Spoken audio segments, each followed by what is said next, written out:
Hey, everybody, welcome. Oh, there's the applause. Golf clap. Welcome. Welcome, everybody.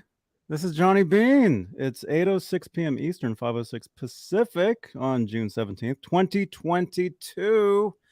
And we're joined tonight talking with John Cruz. Hey, Golf man. Look, I'm on a golf course or something. Yeah, that's nice. Yeah, okay. Secret weapon. There you go. That's perfect. How you doing, Johnny? Dude, I am awesome. I'm great. It's so great to see you, man. You and I, we go back a little ways. I would see it at the NAMM shows. Yeah. Every year, and it's so great to talk to you tonight. That's very cool. I appreciate it, man. And this is a great thing you're doing, man. I think it's great for all musicians and anybody that's into music or gear or Van Halen or anything in the world. Oh, I think it's cool to have this thing out there, you know? Thank you, man. I've been doing this for a lot of years. And that's awesome. Finally getting good. So great. So with people like John Cruz. You just got to work on the clapping thing a little bit more, man. And you should use like the end of the Peter Frampton album where it's all live and everybody's going crazy. That's what you need right there. Oh, okay. Peter Frampton live comes alive. Peter Frampton, next show. So, hey, really quickly, let's say hello to the executive producers here on Johnny Bean TV. They are the top tier of channel members. These shows are ran by channel membership and donations. Thank you so much. The top tier are Dave Ennis, Final Freak 5150, Mike Neese, Music Therapy Laz, Majestic PB&J Cat, Wayno, Stevo 5150, False Flag, Sherman Callahan, Andy Carson, Michael B, R Habs, Warlag, The Chad, Lawrence Christensen, Lenny Lou and Mary, James Gum, John Moronic, Paul Martin Woods, Stephen Franklin, Fabulous Disaster, Michael Smith, The Captain, Thomas Santiago, Joe Christian, Jimmie Hawkins, David Allen Wright, and Steve Carmichael. Golf clap. Yes. They are channel members. If you'd like to become a channel member and help support this channel, click the join button below. But if you'd like to help support, any super chats will change the color of my lights. It's a special feature here at Johnny Bean TV. It's called this is called the Guitar Moir. Moir, yes. Yeah, this is where most of my guitars live, the ones that she knows about. Oh yeah, they're all right here. Very nice. Nicely decorated, and it got the lighting, you know, the motif and everything just goes really nice, man. Nice job. Thank you. And also, if you'd like to text in during the show, 415-952-3263. We're live on Facebook, Johnny Bean TV Facebook page, where we have Facebook stars, a digital gift that helps in the production of these shows. And speaking of Facebook, we're also live in the exclusively Van Halen group. Hey, we should talk some Van Halen later.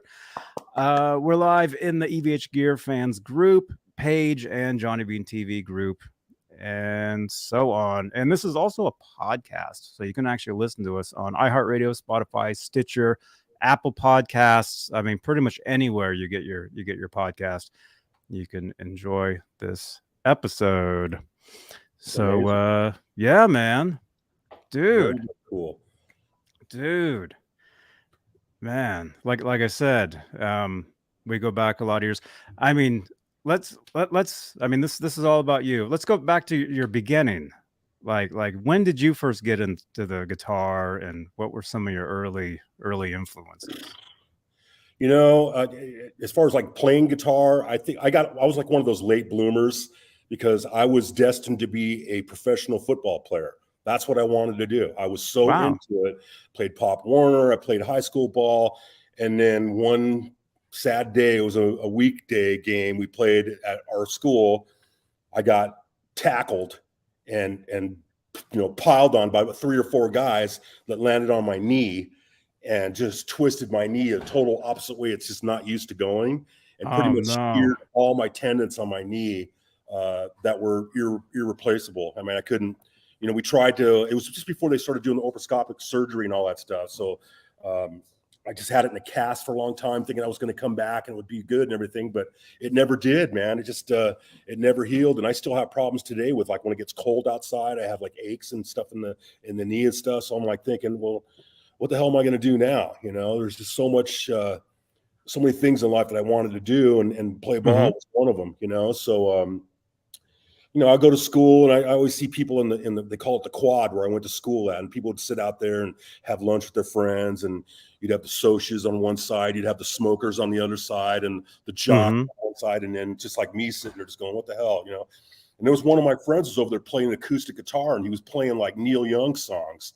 And I went over there and sat with them. I wasn't like a fanboy or nothing. I just went there and I sat with them. I go, dude, that's cool, man, what you're doing. So, dude, you got to get into this, man. Start playing guitar. And I had no clue, dude. I was like, yeah, I could never do that. So he let me take home one of his guitars, and I was looking at it. It's like, it was just a piece of junk, really. But finally, I went to a yard sale that was nearby, you know, a few months later on, and somebody was selling this old guitar. You know, the action was about this high off the board and everything. It was like, oh man. So I took it and just started playing around with it. I would come home from school, do my homework, and then sit there in front of the TV and watch my favorite cartoons or TV commercials, and I would learn, train my ear how to play all the, you know, Green Acres or the theme songs, Looney Tunes theme songs, and learn it. And I would train my ear into. Wow, this is that's like great, fun and really cool. You know? So I just fast forwarded to that, just started playing more and more, and just like falling in love with the instrument even more. And then my dad was an automotive painter for many years. He did that for me. So I bought my first guitar with the paper out, just like everybody else does. And it was a Hondo 2 Strat. I'll never forget. It was like a killerest little guitar. And I had it for many years. I used it in my first bands and everything, but I didn't like the color. It was white, and it looked like a Jakey Lee guitar because it was white, had a black pickguard on it. I'm like, what can I do to suit this up? So I was asking my dad, I go, Dad, do you think you could paint this for me? He's all, yeah, just take it apart and give it to me, and I'll take it to work and I'll paint it for you. So I like, okay, no problem. Screwdriver out, soldering iron, just like started ripping shit apart, not even thinking about how am I going to put this thing back together? I had no clue, you know. So I gave him the body, and he painted it like this really killer mauve purple sparkle, total pimp daddy color. It was just amazing. And I loved it, man. It was like, oh my God. So, and then when I go to put it back together, of course, I just was mortified because I couldn't figure it out. And I just played with it but that piqued my curiosity in the very beginning. It's like wires here, you know, strings, you got these magnet things underneath here. There's a big metal piece of block in here. And I was just like, I had to learn about it more. So I started tweaking with stuff, and you know, as a couple of years went on, I bought a couple other like cheapy Les Pauls and guitars. I started taking them apart, kind of like Eddie used to do, you know. And let's face it, you know, the Frankenstein guitar, if you look at it really close, not really a well-engineered guitar the way he did it with the 5-way switch screwed into the middle pickup and stuff. But it was Eddie, man, and it was cool. And I figured, hey, man, if that guy could do it, I should be able to figure out something. So I played around with a few of my guitars and butchered a couple of them. I'm not going to lie, man. It just but it was fun learning experience, and I would never thought that years later this would be something that I would end up doing for the rest of my life, and probably my favorite thing to do. It's like I've had a lot of jobs over the years, but this is probably my favorite gig, doing this and making people happy with what I do. I think it's just there's nothing like it in the world. So that's how I got started in the beginning. That's cool. That's cool, man. So you mentioned Eddie, which of course Eddie is a huge influence on me, this channel, and you as well. Was this before you had heard about Van Halen and what he was doing, or?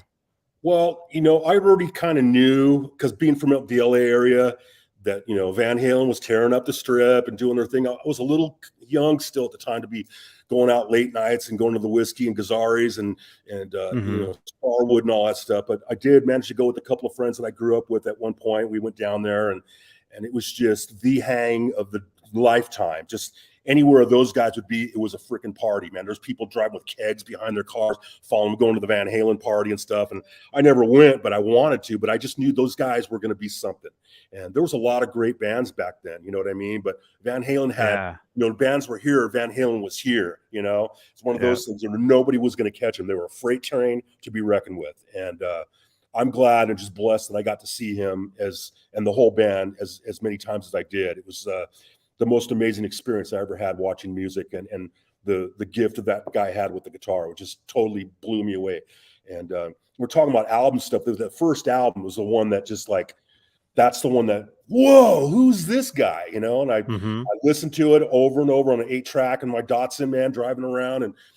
just I wore it out, man. I wore the album out and everything. And then it was shortly after, I don't know if you can pick the date, but it was not long after that first album came out, Van Halen 2 came out. And when that came out, 79. I mean, all the Van Halen albums are great. Van Halen 2 is probably my favorite album because I don't know, I could be full of it, but I think Eddie's tone on Van Halen 2 was probably the best tone he's had ever. I mean, it was just no bullshit about it. It was straight to the point. Plug in his Jose Mod Marshalls and, the EVH striped, yellow and black guitar, and seeing the pictures of him and all the pictures on the back, I was just like glued to it. Every day I had to hear that album over and over and over and try to learn the stuff that I could. And just, it was orgasmic, man, really, to tell you the truth. Just a great time in my life to be a fan of music. That's great. I've actually interviewed a couple other people on the channel over the years that have said Van Halen 2 was like their favorite, or that was the first album they got into, and that was just like it for them. Yeah, that era, the Bumblebee guitar. Oh yeah, all that. Yeah. And it's just sad that we're talking now and Ed's no longer with us, but we have those memories. We have the music, of course, encased in our brain for the rest of our lives. And and the amount and what he did to the music scene and to people who play music today, a lot of people don't realize that some of the kids that are coming up now, a lot of them probably didn't even hear of Van Halen, but they will when they just listen to the radio one time, one of the songs comes on or something like that. It'll just take you to a different dimension, man. And want to make you play guitar. That's what's amazing about the whole thing with Ed, and all of Van Halen, man. The whole band, there was just something about them that nobody else had. And God bless all the other great players at the time. Randy, of course, was another freaking amazing player, but Eddie just kind of was the king in my book, and I'll never switch my mind about that, But LA was a great place for music, That's amazing. Yeah, I've kind of said, in 100 years, when they look back at the electric guitar, Eddie's going to be like the dude. Yeah.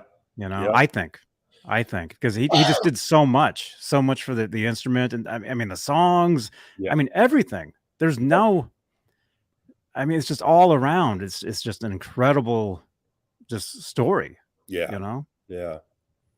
And I was fortunate enough to meet him a few times and hang out with him a couple times. And I knew some people that worked for Van Halen camp and all that.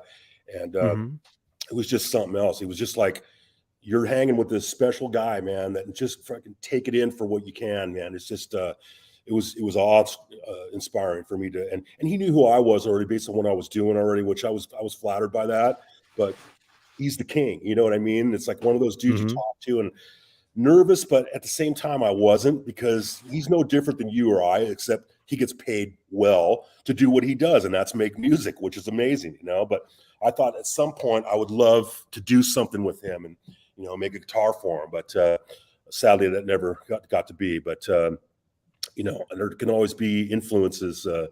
He'll always influence me to do special guitars and stuff like that, I think, and I miss him. I really do. Yeah. I got to meet him. One time. A friend of mine at a party, and he was there, and I got to meet him, and I was talking to him, and we were just joking around, and he was just a normal dude. Yeah. A normal guy. Just happened to look like this guy I grew up, with the photos, the posters, and everything. But after that, I was like, he's just a regular dude. And I've said that over the years on the channel here, and some people, I get a lot of hate, like, no, he's the king, he's this, that. And I'm like, yeah, and he was just a normal dude. Some rock stars are like that, man. Some of them are like guys you really can't approach, like Paul McCartney was one. He's a great guy and everything, but I never could get close to even say hello to him. Clapton's kind of another guy. I did meet him and talk to him briefly, but he was kind of like on the way somewhere. One guy I met that I'll never forget was Jeff Beck. For the first time, I was at the first Crossroads Festival, actually the second Crossroads Festival in Chicago. And I was backstage. I was working backstage there with a couple of guys from a company that I used to work for. And Jeff Beck came walking through. A lot of people were talking about guitars and music and stuff. You could tell he was just like bored with it. And I just told him that, dude, I really love the Jeff Beck's Guitar Garage with that hot rod and stuff. And as soon as I said hot rod, he just like stopped, turned around. He goes, "You like hot rods, do you?" And I'm like, "Dude, I love them. I love the cars, the classic cars."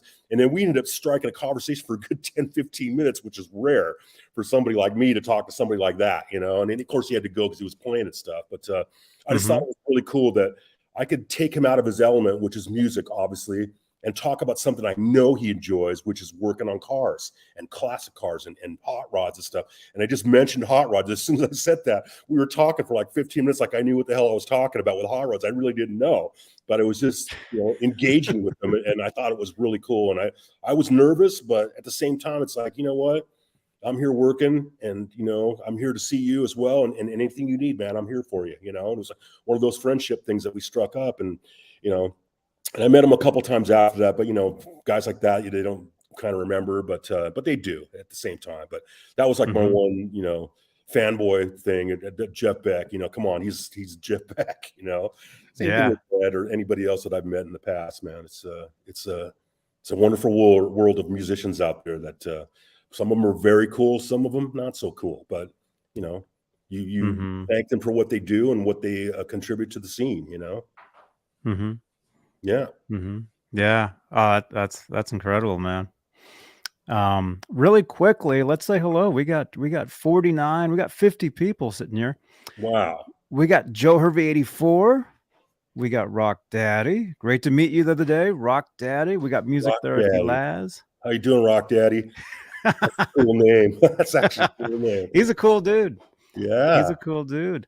We got Filthy Pappy. We got I'm not going there. Tim Thomas. Pappy. Tim Thomas. Filthy Pappy. That's pretty ingenious there.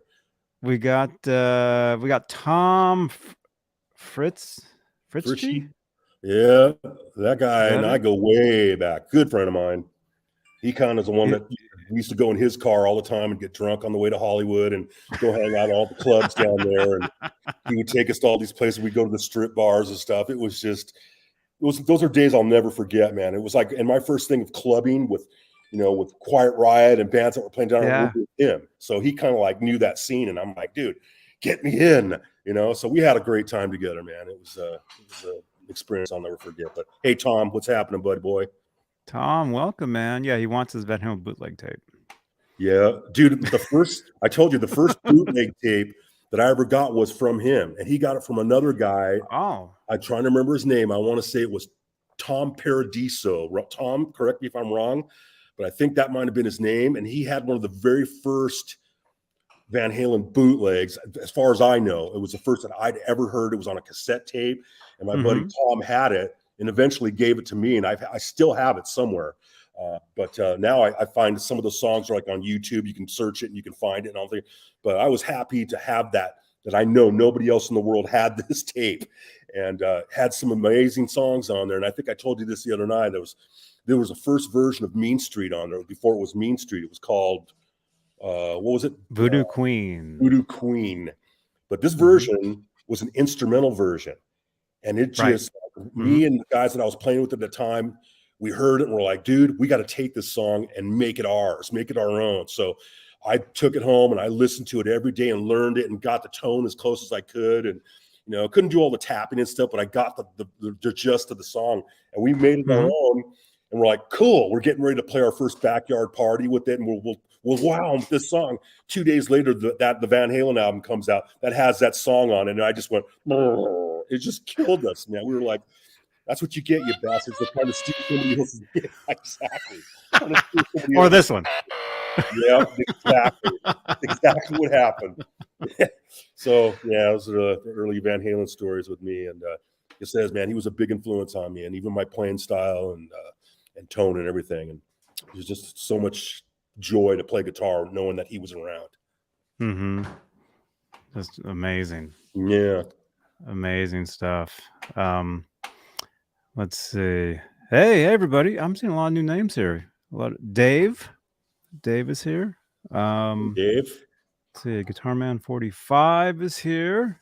What's Zach Thong? Zach Thong. Robot Master Switch. KXM Rock. Nice. Good to see you guys. Wow. Oh, Rusty. Rusty's saying, did you ever see Van Halen in their backyard party days before they blew up?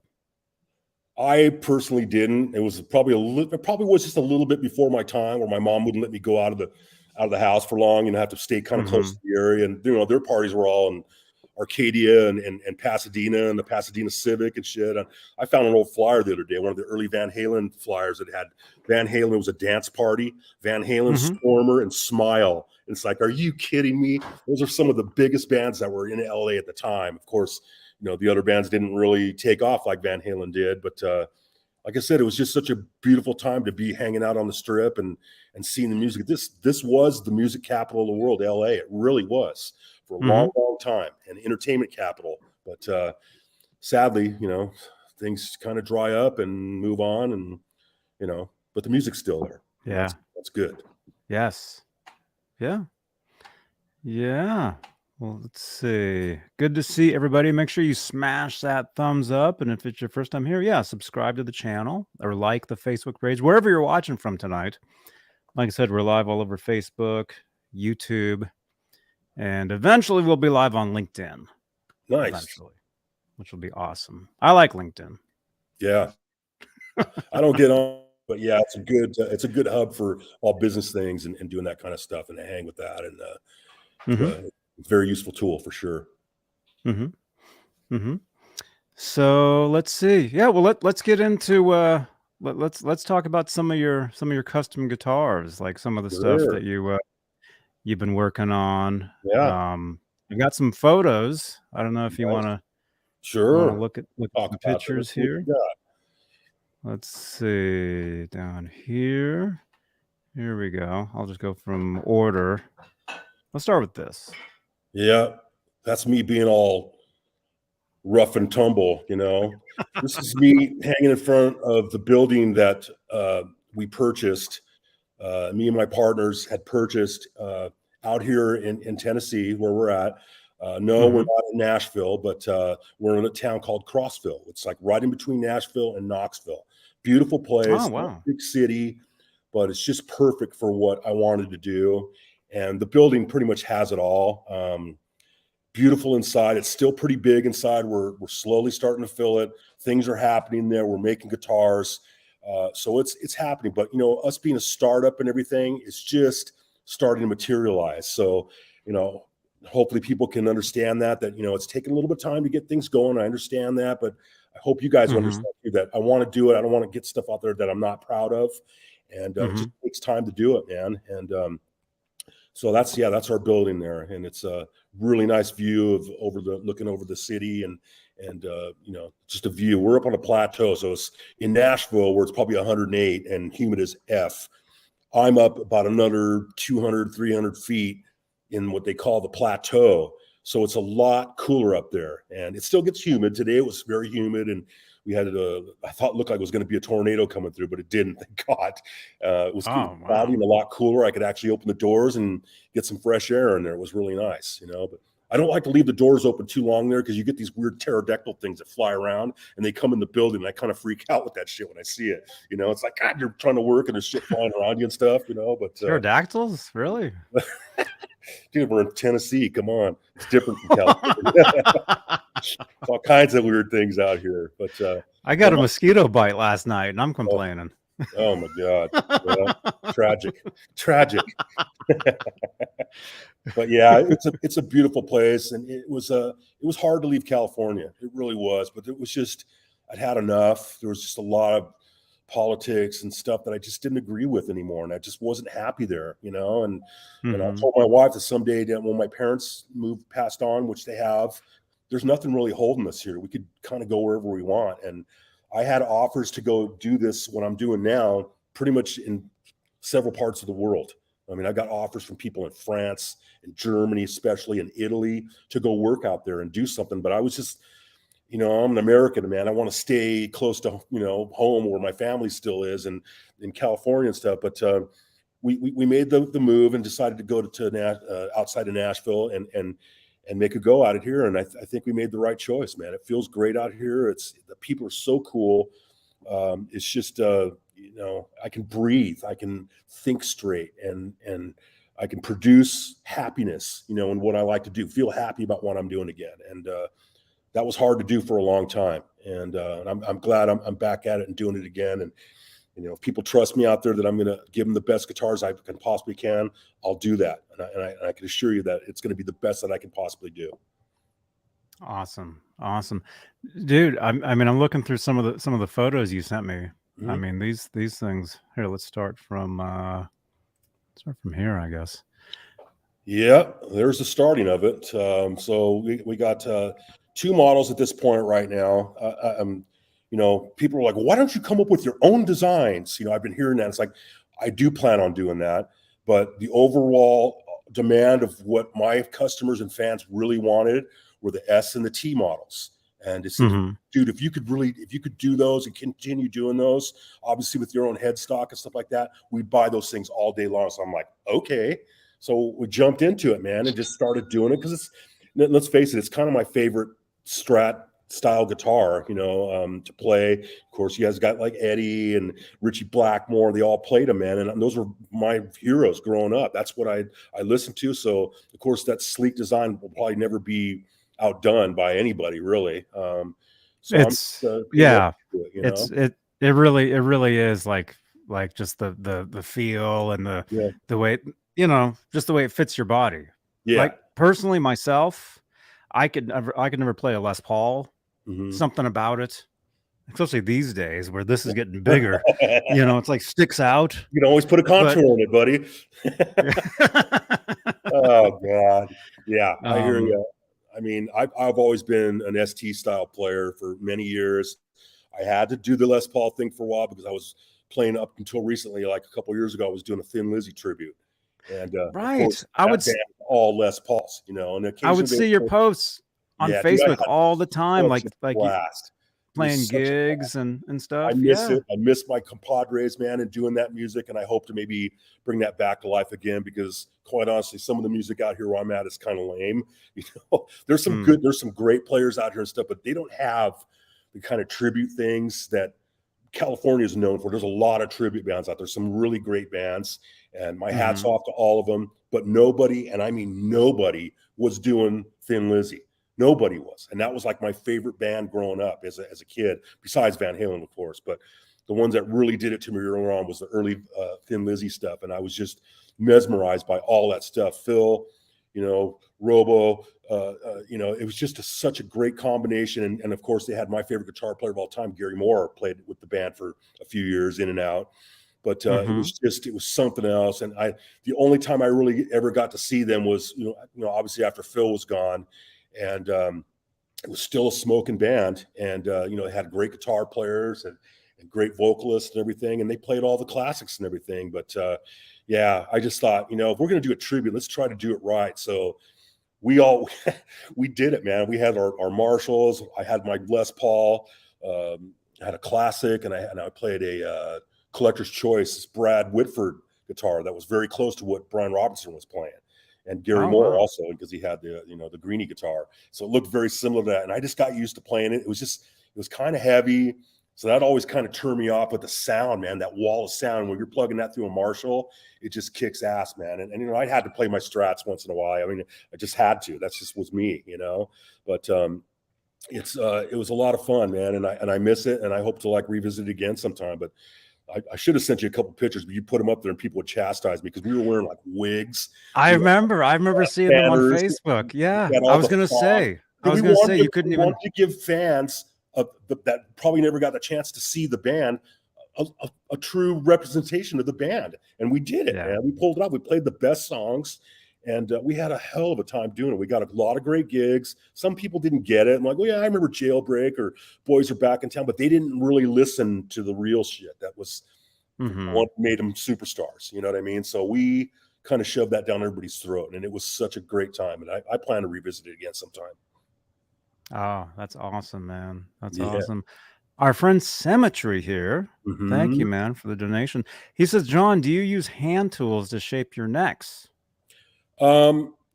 You know, gone are the days of cutting the tree down and pin route and everything and out and all that stuff. I love to do that, but to keep up with production today, CNCs is kind of the way to go.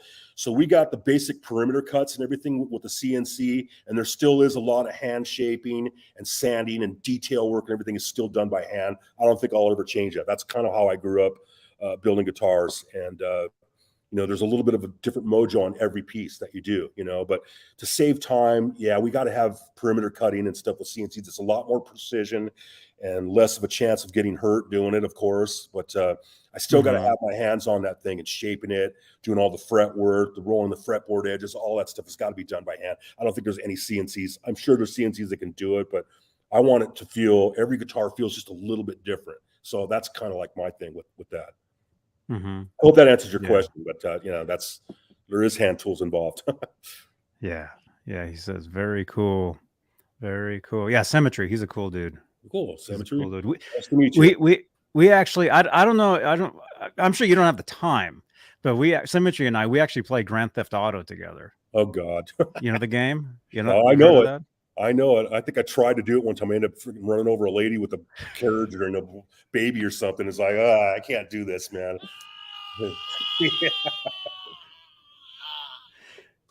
We have a great time doing that. Yeah, we do that every night. Crazy. That's crazy. What has this world turned into? Pretty amazing, man. Yeah. Well, let's see here. Okay, we showed that one. Here's another one. Here's some necks. My wife took this picture, and I just thought it just kind of moved me a little bit, because here it is. We're busting our butt inside this hot shop, and the sun's going down, and we got necks that we painted, you know, hours before, and we're letting them air dry. And we just said, let's put them outside where the warm air is at, and the sun hit them for a while, and they dry really nice.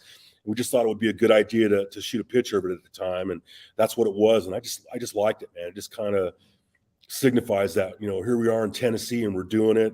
You know, it's not a high tech, you know, manufacturing facility, if you will, and producing units and this and that. It's just, you know, 4 and 5 people that are just putting out love to build guitars, and we do it old school, man, as much as we can, you know. And it's just. I think it was a powerful picture for me to have. Oh yeah. Yeah, that's really cool with the sun's going down. Yeah. Or coming up, depending on how late your night was. Exactly. Would be a lot of coffee before that happens for being a partner. Yeah. Man, let's see here. Here's one from inside. Yeah. It looks like doing some This is one of my workers, Phil Cox. He is actually the ex-owner of the building that I have now, and he's the one who sold it to us. And he ran an automotive repair and paint department, and he took so much joy and care of this building, man. It was like his baby, man. The floors were always cleaned every night. There's not an ounce of dust on anything in there. So when I saw that building, I go, I've got to have this building. This is it right here. Already had a killer paint booth and everything that we needed. We wouldn't have to buy it. It was all there, you know? And so we did what we could, and we pulled it together, and we got this building, and it's a great place to be. And it turns out that the guy, he just wanted to retire and get out of it, because he was getting tired of doing all the warranty work and all that crap, which I understand. You know, it gets a little monotonous after a while, and it can suck the life out of you. But he goes, I don't know what I'm going to do now. I'm talking like him with his accent, you know, and I'm just going to go fishing, and I'm going to go, truck pulling, and, you know, tractor pulling, and this and that, but I'm going to take some time off. And he did. A couple of weeks later, he's all, I'm bored as hell, man. Hey, you guys need a painter or something? And I'm like, well, actually we do. We do need a painter. So I hired him on the spot, and he ended up coming to paint for us, and he's really loving it. You know, he had to learn again, kind of, because everything he shot was urethane finish stuff. Most of the stuff that I do is lacquer, you know, nitrocellulose lacquer. So it's a little bit of a different animal than it is shooting urethane finish. Obviously, the people that paint and finish, they know this. And especially when you're working around wood, which was a living, breathing organism at one time, you know. So he had to learn, you know, certain things. And I showed him pretty much everything I know, and and consulted with some painting people and worked with some different people that kind of helped us along in the beginning and certain thicknesses and what works best with what and the finished packages and stuff that I wanted to show on my guitars. And I think he knocked it out of the park, man. I mean, it's not easy. The first few guitars we messed up. We had to, wash them and redo them again. And luckily they were just sample guitars that we were doing because we really wanted to nail the paint finish on these guitars. And he's really come a long way in the short time that we've been with him. And he's really enjoying. He's an asset to this company, man. I really love him a lot. Nice. Yeah.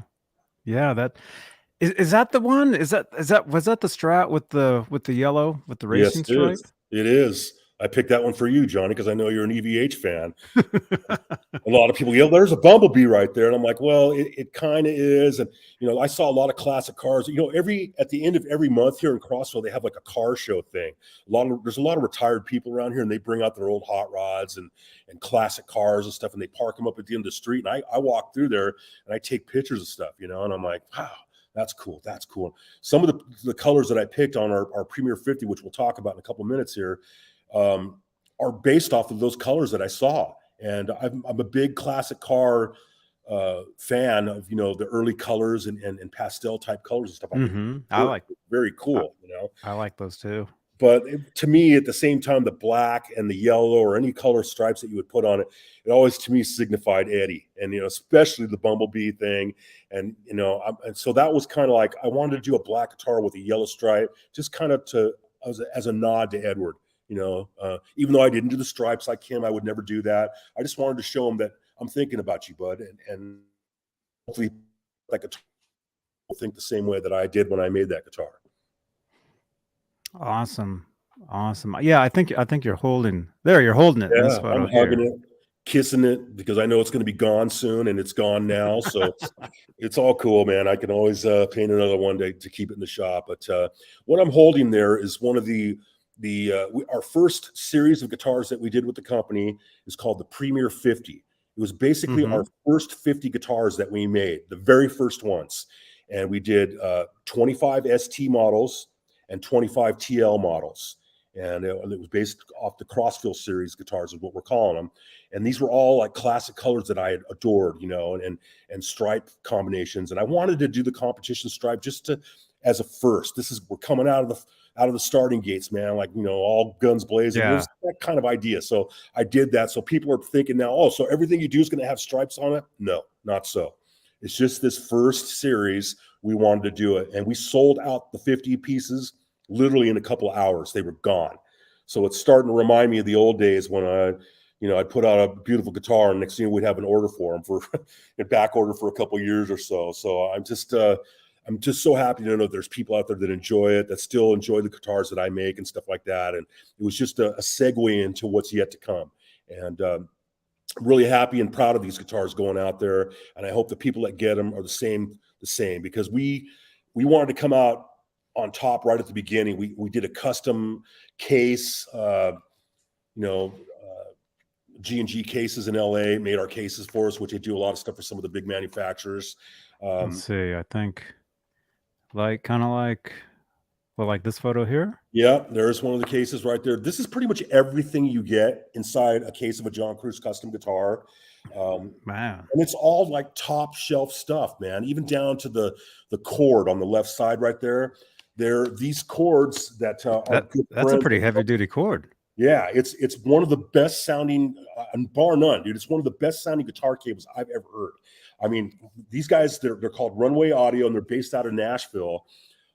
Make all our cords for us, and anybody that buys one of my guitars will get one of these cords in the case every time. And we're planning on selling these as well as an accessory later on down the line. We will, but he sent me one, to try out on my amps and stuff that I get set up down in my studio downstairs. And I don't play guitar much anymore because I've been so busy at work. I haven't had time to play, but I plugged in this cable. I turned on my amp and I had a drink real quick. And next thing you know, it's like 3 hours into it. I played a guitar for like 3 hours, which is unheard of. But I did it because something magic was happening with this cable, the sounds that were coming through with this cable. And I strongly believe that there is a tonal thing that happens with guitar cables. I'm not going to pull an Eric Johnson's with you and say the battery's got to be plugged in a certain way or the cord's got to go in a certain way. It's not me. I just plugged in this cable and I loved it. So of course it made it an easy decision for me to, when it came time to what kind of cable are we going to put in our cases, this was the one that for me that knocked me out. And I says, I want to have the very best of everything. And so I think we made a good choice in going with these guys, and great guys in Nashville. Look them up if you can. Runway Audio. Also the strap that's just to the right of it are good friends of mine from Argentina, La Manta straps, and they do all kinds of leather works and stuff like that. They made us all our straps for our Premier 50 out of a design that I wanted to do, and they nailed it, and just beautiful. The cert book to the right of it, and it has the cert in it on both sides. They also made the cert books, all high dig leather, Argentina leather. Obviously you get the cert. Let me move it over here a little bit. You get the cert with it, and a little story from me on this side talks about it.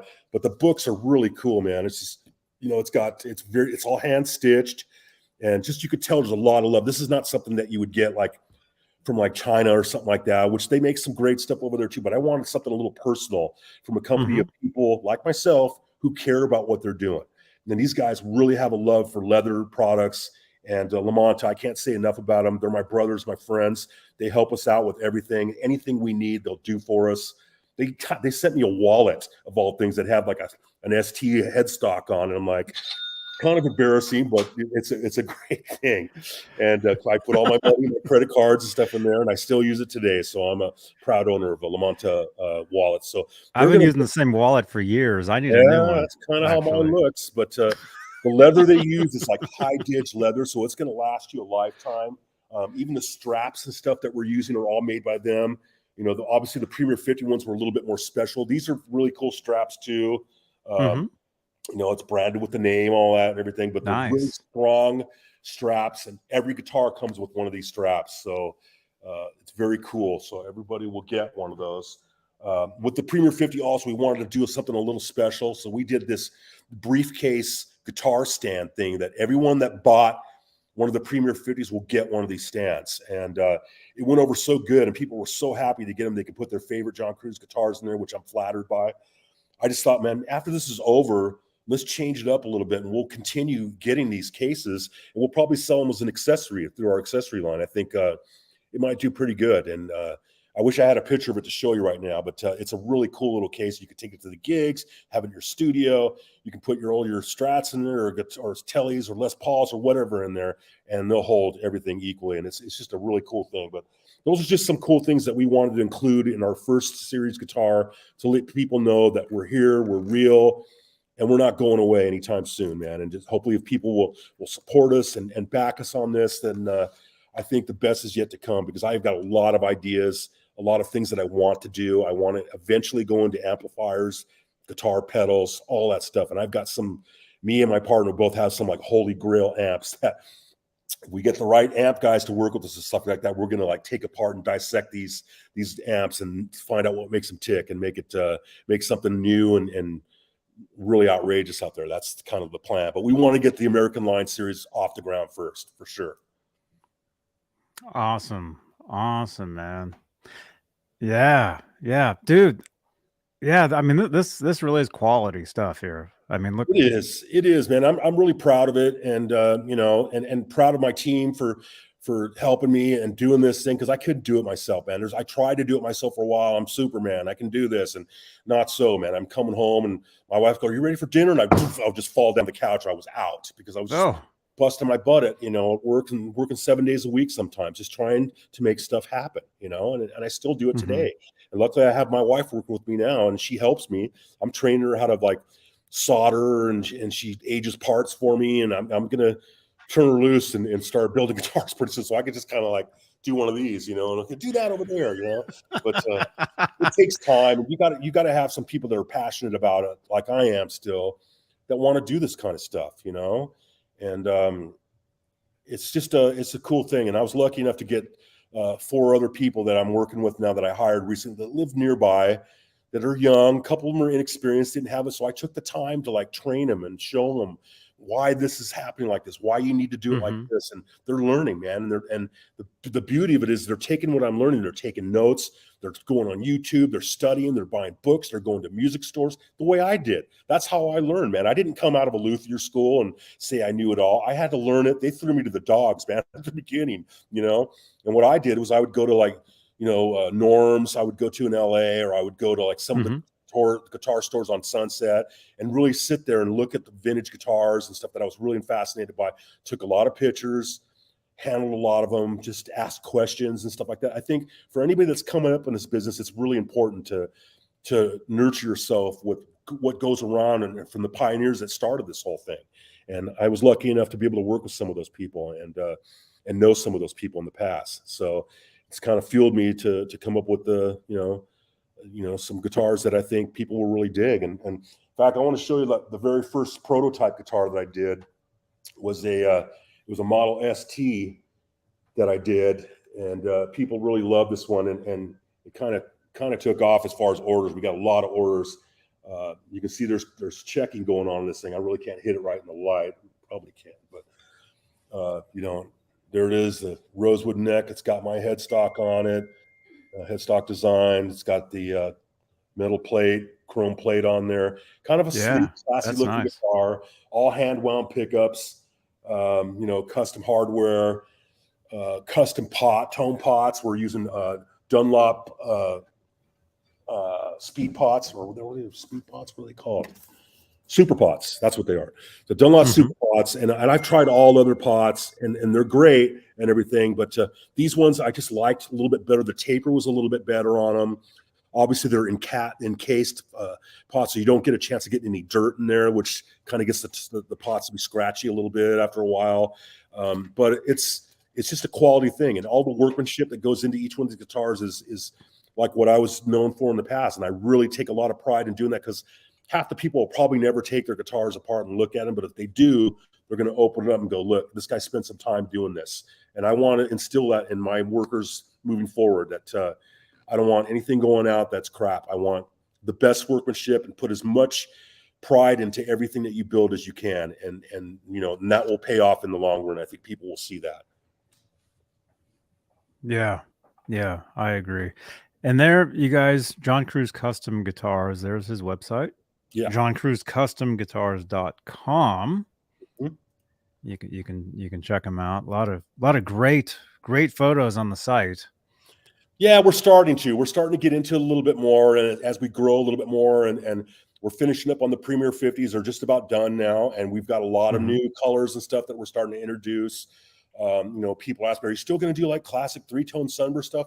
Hey, if people order it, we'll do it. You know, I did one of my prototypes, and here's another one, the TL model that we did in Tobacco Burst. This thing, and I'm not really a big TL guy, but I am now after this thing, because this is one of the ones when I plugged in that cord that I was telling you about, when I played this guitar for probably 3 hours downstairs. My wife thought I took off or something, but I did it, man. This is a very cool guitar. It's kind of a lighter aging thing, which I'm kind of digging these days. Yeah, if somebody wants to order a World War III aged guitar, I can do it. I'd rather you guys tell the story with your guitars. I'd rather give you a head start with something like this, and then just let it take off from there. You guys tell your story with it. So that's why you'll see a lot of my guitars that aren't as heavy age as the ones I did in the past were. They still are. You can still see the checking going on in the light right there. And it definitely looks like an old guitar.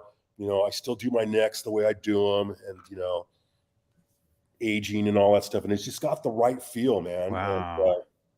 And I think that goes a long ways with people that are, I've read a lot of forums and people saying, well, relics are lame, man. I want to do the relicing myself when I play it. Okay, dude, I'm backing off. Trust me. There's a lot of other experts out there that do it, and they do it well. So my hat's off to them. I'm just glad I got to do it for the time I did. And I'm not going to go away completely on that.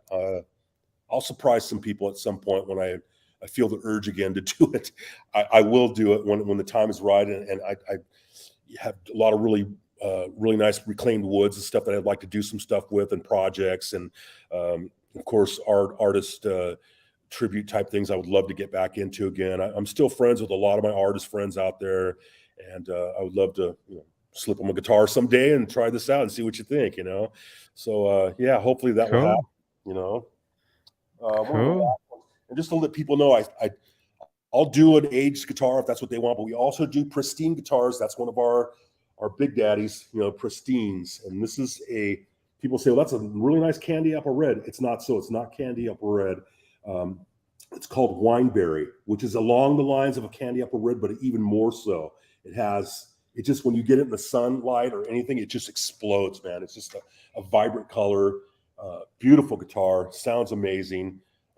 We did a painted cap on this one, and you know, it has the plate on it and everything. Just a beautiful guitar, man. And nice. show people that we have those too. That you know, somebody wants a new guitar and they want to age it themselves. That's fine. You do what you want with it. So yeah, it's all good. You know? Yeah, I mean the thing with the relic thing. I mean, if I see a guitar and it's already relicked, well, I mean, like used guitars, and it's cool. I mean, for me, I've always, it's all about the sound. Yeah. You know because really it can look amazing, but if it sounds horrible, what, you know, it's really about the tone of the guitar. Exactly. And you know, some people that talk about, you know, they want to relic their own guitars or play them or whatever. That's cool. Yep. But some of these guitars have been played for 50 years already. Yeah. Or whatever. And that look, you're not going to get that look after playing a couple bars. Yeah. Especially if you're 48 years old, you're just getting your first guitar and you're going to relic it. Because by the time you get 50 years into it, you'll probably be dead anyway. So, but then you see a battle axe guitar. I just turned 48. No. Yeah. But I've seen people, there's kids out there that are like 19 years old and they're playing like a Rory Gallagher looking style guitar. And it's like, how in the hell Daddy gave me this?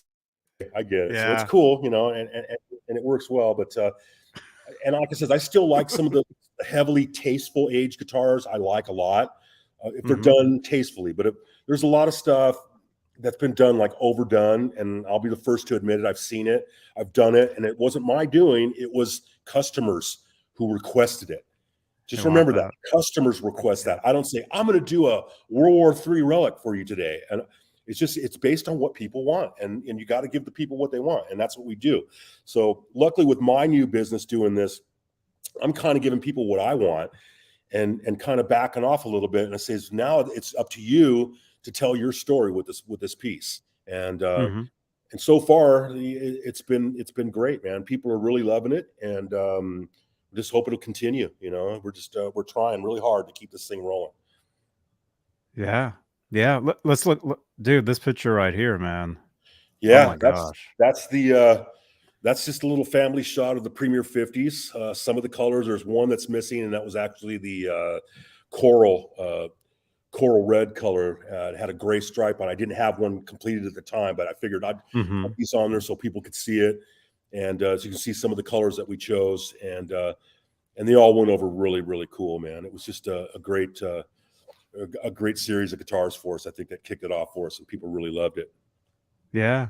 I love those racing stripes. I think those just too, really. Man. I mean, will I do it? If somebody orders one, they want to do it, I'll do it. But I mean, moving on, we have a lot more, you know, solid color type things that we want to do. We're experimenting. You know, Phil being my painter now is an ex-automotive painter. He's got a lot of great paints that he left there at our booth. He goes, "Oh, dude, we got all these paints in here, man. We can go through and mix up some of the greatest colors you've ever seen." I go, "Absolutely, let's do it. There's nothing holding us back.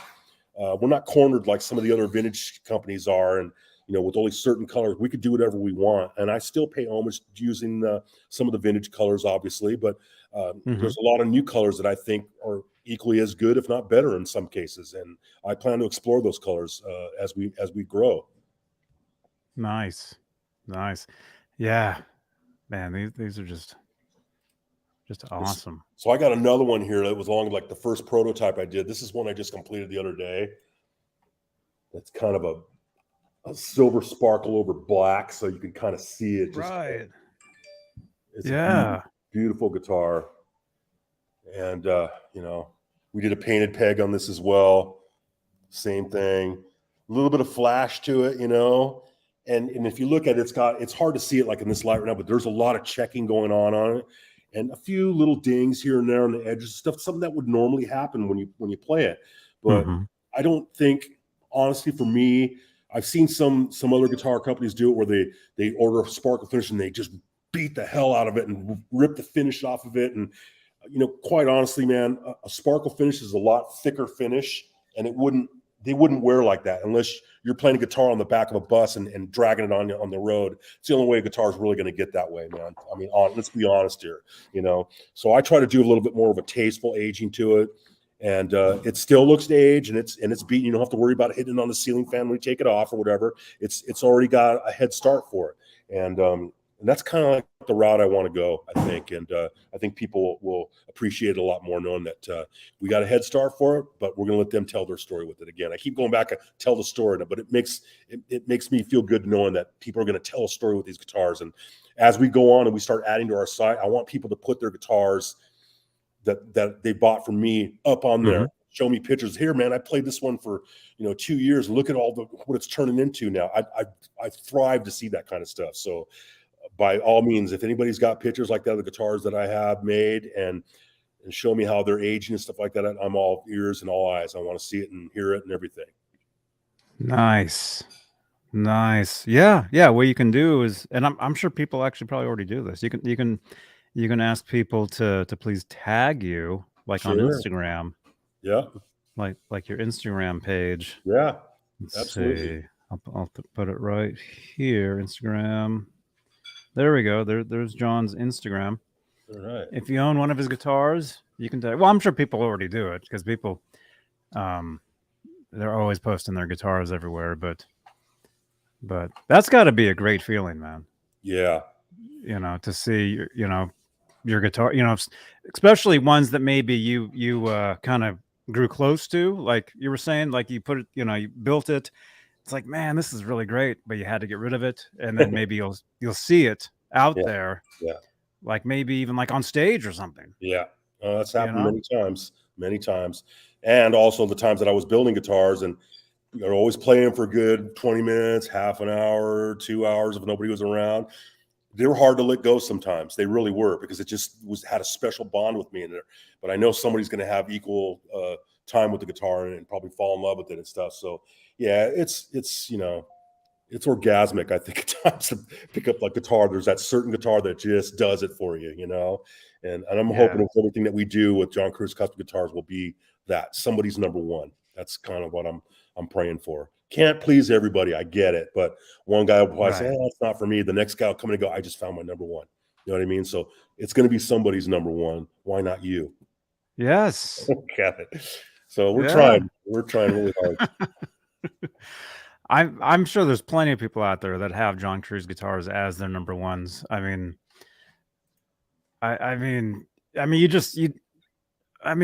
you're known just as this amazing. Well, I'm sure you know this, but I mean, your guitars. I mean, the stuff that you've done is just incredible.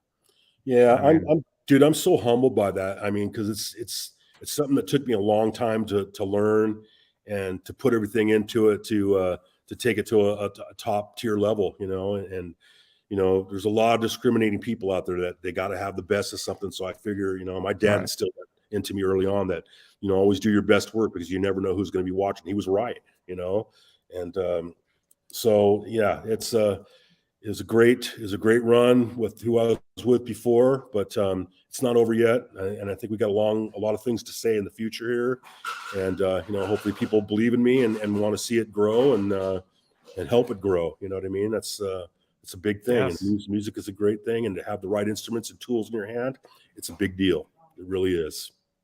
Yeah. And let's see, we're just about at the 1 hour mark, so I don't know.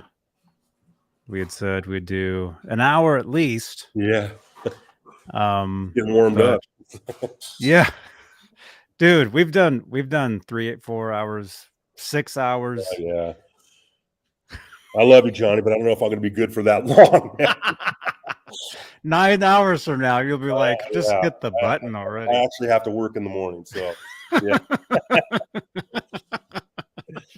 Yeah. Let's see. Well, let's look at a couple more. I showed them all. Well, there's this one. There's this one right here. Yeah. What's the story with that one? We're gonna offer, obviously nitrocellulose finishes for a lot of people, and aged thin finishes and checking and that kind of stuff. But we're also gonna do urethane finishes as well. And just because my painter is used to painting urethane, he's amazing at it. So he did this black one as a sample guitar that we sent around to a couple dealers to try out, and they loved it. And it's like, what is this? What is it? Urethane? Is it lacquer? Well, it's urethane. So, dude, it's one of the flattest, beautiful urethane finish guitars I've ever seen. I'm like, thank you. I'll tell my guy that, which I did, and so he's really excited. He wants to do like everything urethane. I go, that's great and everything, dude, but a lot of people, especially vintage style people, they want more nitro style finishes, which we'll do. And it's kind of a tough thing to do here in Tennessee, especially this time of the year, because it's so warm and so humid outside. So we're doing everything we can to do the right dehumidifiers and air conditioning and climate control things in the building. But that takes time and it takes money, and we're trying to slowly add into it, and we will do that. And so we have to kind of choose our days when we paint. Obviously, today was not a good day, or yesterday, because it was blazing hot and humid as hell. But we'll get through it. You know what I mean? It's just one of those things. We got a great painter, great booth, and just to let people know, if they really want lacquer, we'll give you a lacquer finish. If you want a urethane finish, we can do it. Somebody wants a pristine looking guitar that'll last a lifetime, I suggest a urethane finish, because it's going to last you a while. It's not going to check on you. It's going to be harder to ding. Of course, if you drop it down the staircase or something, I'm not responsible for that, or hit it on a ceiling fan or something while you're playing and trying to be a rock star or whatever.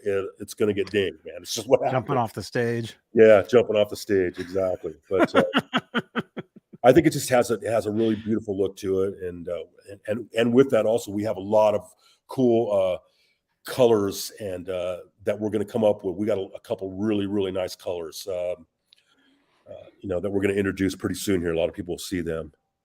Cool. I see a question from... Cool, there's a question. Bozique is asking, ask John Cruz if he does any 80s style hot-rodded super strats. It's funny you should ask that. I do plan to visit that. Right now, like the push is, a lot of people want the vintage style S&T models, so we're doing that. But believe me, I'm like Johnny, a total Van Halen fiend, and I grew up with Floyd Rose guitars. I had a lot of them installed on my ST guitars. I love Floyd Rose products, and I even like that shirt that Johnny's wearing, the Vega trims. I like those trims. So I'm already kind of working on a contemporary ST model that I want to do. There it is, Vega trim. Vega trim. I'll be doing a video Sunday, actually installing a Vega trim for you guys from Vega trim. Nice. And they're great tremolos, and I got one. I'd like to maybe introduce something like that in a more contemporary model guitar. But yes, I will plan on doing an 80s style hot rodded, single hum, double hum, one hum, ST models, or even TL models we can do as well. So yeah, and there's actually a couple artists I can't really name right now, but I'm working with some really high dig people that obviously play Floyd Rose product stuff that I plan on doing some stuff with them. And of course, our mutual friend, Adam Reaver from FU Tone, will probably be heavily involved in this. He's a great cat, man. FUtone.com. You got to check him out. If you have Floyd Rose stuff and you want to upgrade your parts and do things, he's the cat to talk to. Great friend of mine. Hung out with him many times when I was in New York doing shows and stuff, and really cool cat, man. And you need some love for your Floyd Rose or parts and stuff like that. He's the guy to contact. So check him out. Definitely. fu-tone.com. I saw him at the last NAMM show. Yep. We hung out for a while. Yeah. I have a video. I'm still uploading my videos. I probably shot like 30 videos, and I'm still like every day dropping a new one. Yeah. A new video, that is. And one of them was with Adam, so you guys will see that soon. Yeah. He's great. Yeah. He's amazing. Yeah. Class act, man. And I like to surround myself with people like that in the industry, that something that we can help each other out. Like I push his business. I've given him I've sent a lot of people his way. I believe in his products, and I want to use some of his stuff on my builds. And I have in the past at NAB, and people just freaked out over it. So why not continue the love, Yeah. Yeah, that's So great. yes, in answer again to your question, I do plan on doing some more hot rodded 80s style guitar, maybe some hot colors and stuff like that as well. But just give me a little bit of time, man. We'll hit it hard. I can assure you. Yes. Yeah, this is just the beginning. Yep. Just the beginning for John Cruz custom guitars. Let's see. I think I'm through all the photos that you sent. Okay. Yeah. Let's see. Here, I can show your site. Okay. You can see some really nice.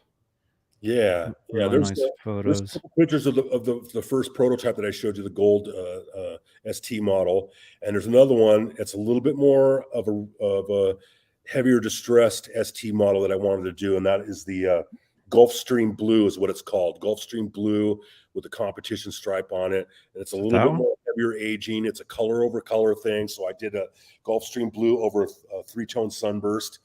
Oh wow! If somebody wants to have something like that, we can do that. And we're talking about doing multiple colors. There's only going to be certain colors that we'll be able to do it with at this time right now. People are asking me, are you taking orders for custom guitars? You know, we are a custom guitar company and we do plan on doing that. But right now I'm trying to put out some guitars that I feel are custom enough that people can really do some damage with out there. Eventually we will open it up and start taking it on a little bit more custom designs type stuff, because what I don't want to do is open the floodgates right now and people start ordering 27 fret, 9-string guitars with the reverse headstock and the scallop fretboard and upside down Floyd Rose.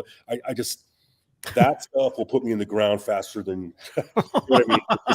I just can't do it, man. I'm telling you. But there is going to be room for custom orders eventually. We're just going to have just wait a little bit longer. It's going to happen, and we're going to put more and more stuff out there with the guitars that we build. Platform wants to add to it, or add a humbucker to it, or a slight scallop on the neck. We can do that kind of stuff. It's just a plan. That guitar, I was actually doing that while I was still smoking. I don't smoke anymore. I'm glad to say I've stopped. I've coming up on a year now that I haven't put a cigarette up to my face. Oh, it feels really good, dude. Golf clap. Congratulations.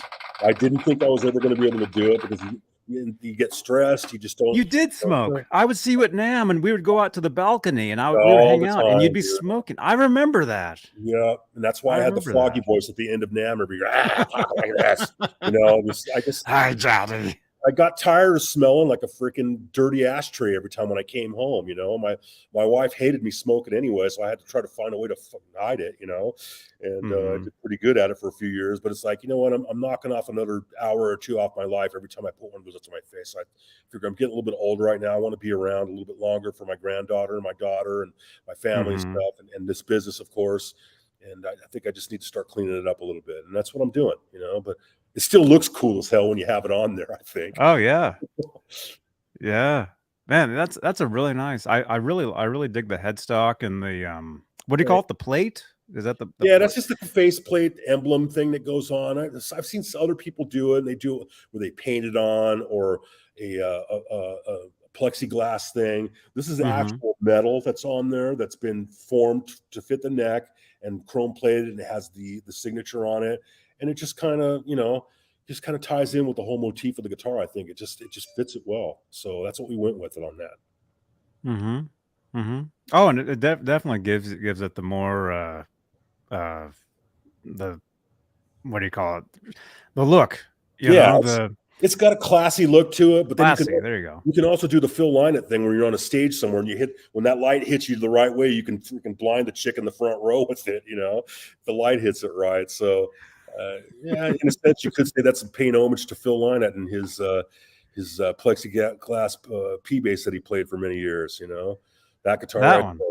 There that it was is. Something else, man. I mean, I was fortunate enough to be able to meet the family and stuff. Obviously, Phil was gone already, but I got to do a tribute to him. That was like one of my most memorable times of doing tributes. Him as well as Gary Moore as well. Two of my all-time heroes, musical heroes, and to be able to do a guitar for them. Sadly, they're not here anymore, but I know their family really appreciate it, and the fans around the world who did get them. can carry on Phil's music forever, and Gary as well. So yeah, it's and you know, I've been bitten by the bug to be able to be fortunate enough to do guitars like that for guys like that, or Stevie Ray, or you know, the list goes on. Muddy Waters, Jeff Beck, Yngwie, guys like that. So I might be getting bit by the bug again to do this again at some point, maybe with my guitar now. Let's get somebody big to play one of my guitars, and they love it so much, and people got to have that guitar. Then, hey, let's take that guitar and let's do a tribute to you with this guitar. Hopefully something like that will happen. I think there's a possibility it could, you know, depending on how much people are really liking the guitars out there. Mm-hmm. Yeah. Yeah. Here, let's look at the site again real quick. Here's some nice photos. Yeah. You see you working there, and Yeah. the necks. Yeah, just to show bodies. people a little bit of what goes on inside, and some of the things that we do. It's a lot of hard work, man. I'm not going to lie to you. It's just, you know, it's not just put the piece of wood in the machine and press a button, it comes out a guitar the other end. There's a lot of handwork, a lot of time vested into each one of these instruments to make sure that they're the best playing and looking and feeling and smelling instruments we can put out. And I think we're doing a pretty damn good job right now.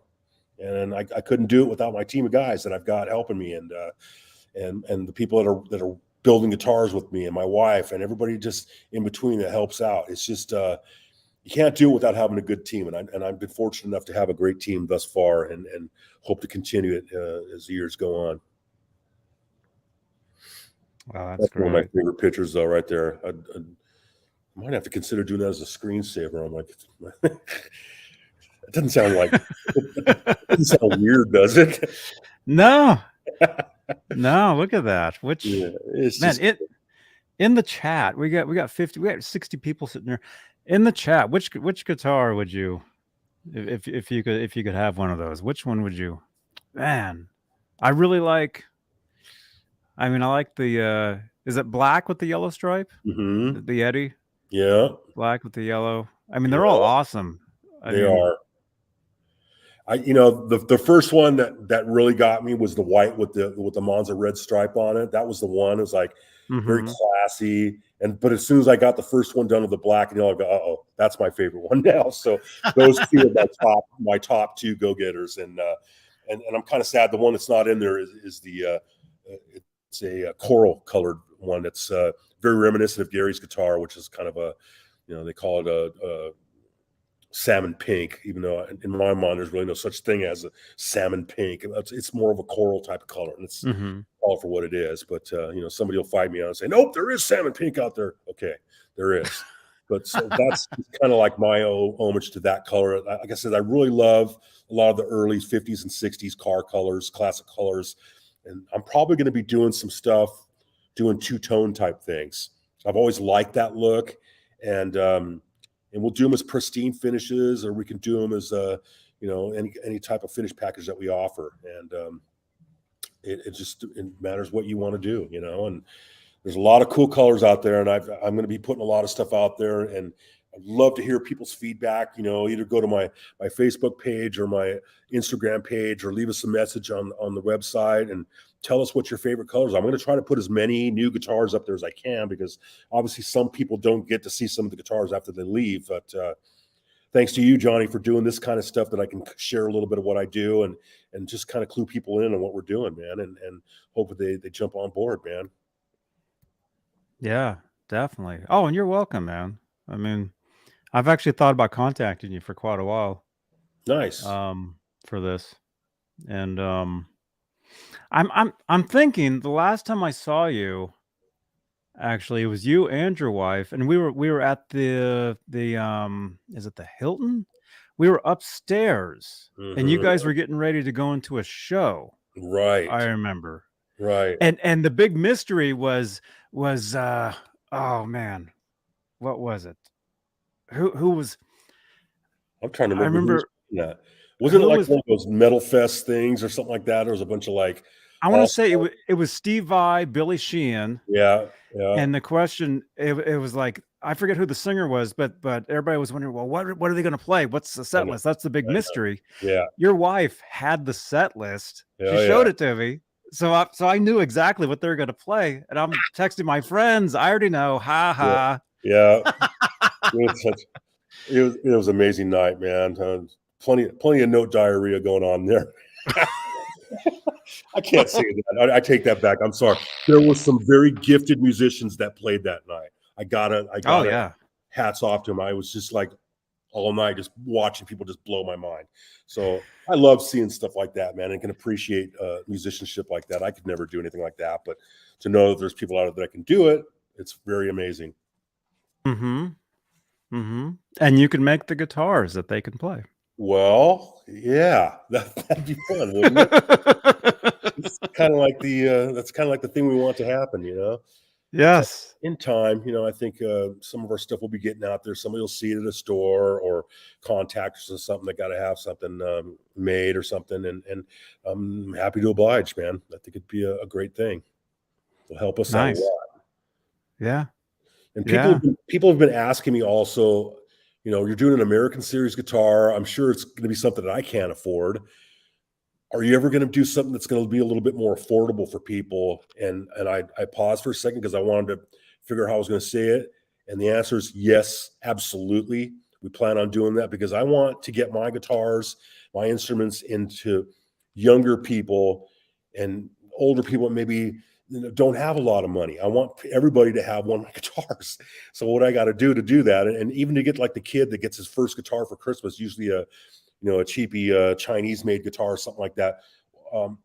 We'll have something nicely made that'll be quality and yet a friendly price that people can really be proud of, with hopes of maybe falling in love with this guitar and playing it for a few years and saying, you know what, I'm ready to step up to the next thing, which is an actual Crossfield Series John Cruz custom guitar. So, you know, it's kind of like my evil plan to play it. Yeah. I know you got that on there somewhere. I do. It's on this other one.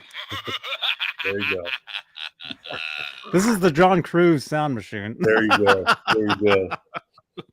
But don't press button number 6 because that's one of those flatulation buttons there. You know. Oh yeah, I've got everything. Nice. But yeah, that's kind of been my thinking is, you know, we got to cater to younger generation that probably don't have a lot of money, like a lawyer, you know, that's not a lawyer or a doctor or something that wants to go to Guitar Center or to buy online or something and buy something that's affordable that they can know that it's a quality piece that they can play with for years and become one with. And I plan on doing that. I definitely plan on doing that. Nice. Yeah. Well, I'm excited. I'm excited to see John Cruz guitars everywhere I go.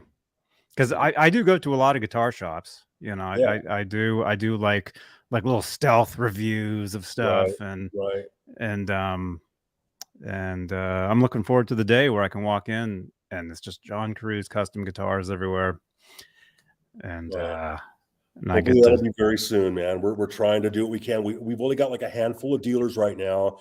I kind of wanted to keep it that way because I don't want to have like what happened before, where it was like, you know, a 4 or 5 year back order thing. I can't have that happen again, man. There's too many people that are depending on getting their favorite guitar made for them. And I want to be able to do that and get it to them in a timely manner, you know? And so if you look at our website, you'll see some of the dealers that we're dealing with. There's several here in the US, as well as one in Germany, one in the UK, and one in Japan as well. There are other dealers that I do want to reach out to as we get rolling a little bit more. I've had so many great dealers that I've dealt with over the years in Italy, in Spain, in Sweden, you know, of course, different parts of Germany and in Finland and just all over the world, and Japan and China. So it's going to take some time, but we're going to get there because there's so many people that are just dying to get one of these guitars, and I just want to do what I can to blanket the world with as many of them as we can. You know, it's just going to take a little bit of time. That's all. Well, these are all great dealers to if you want to get something, they're all like top-notch dealers, and I want to deal with people that really get it and can represent what we do very well. And these guys are all top-notch dealers that we deal with. Man, I was just in Pasadena. Yeah. Dang it. I missed. Next time, I'm going to have to go buy Wild West guitars. Yeah.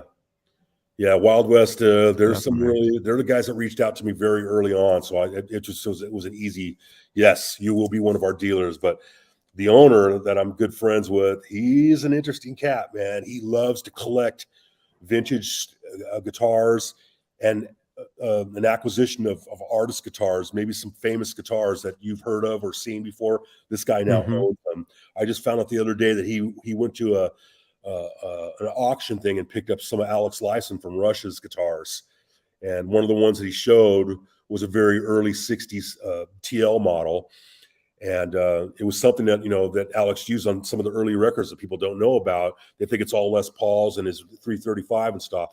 Not so. I mean, there's a lot of, look at the first, albums by Led Zeppelin were done on a TL model, obviously, So he picked up this TL that Alex played for many years. And I want to say, and I'm pretty sure he ended up getting Alex's double neck, the white double neck that was the one that did it for me, the Hemispheres tour. Everybody had that T-shirt that had Rush on it, and Geddy and Alex both playing double necks. I think he ended up getting that guitar, and I'm just waiting for him to leave one day so I go over there and throw a brick through his window and run in there and grab that thing because it's mine. But yeah, he's such a great guy. Just loves instruments, vintage instruments, and he owns a lot of really, really great guitars. And maybe someday we could strike a deal to maybe do a viewing of a guitar, maybe do a tribute or something of some sort, or at least paying homage to a person, even though it'll have my headstock on and stuff like that. It would be kind of fun to do that kind of stuff again. I miss it, Oh, that'd be great. Yeah. That'd be great. Well, cool, man. Well, hey, it's almost an hour 20. Yeah. You're cool. Yeah, I'm cool.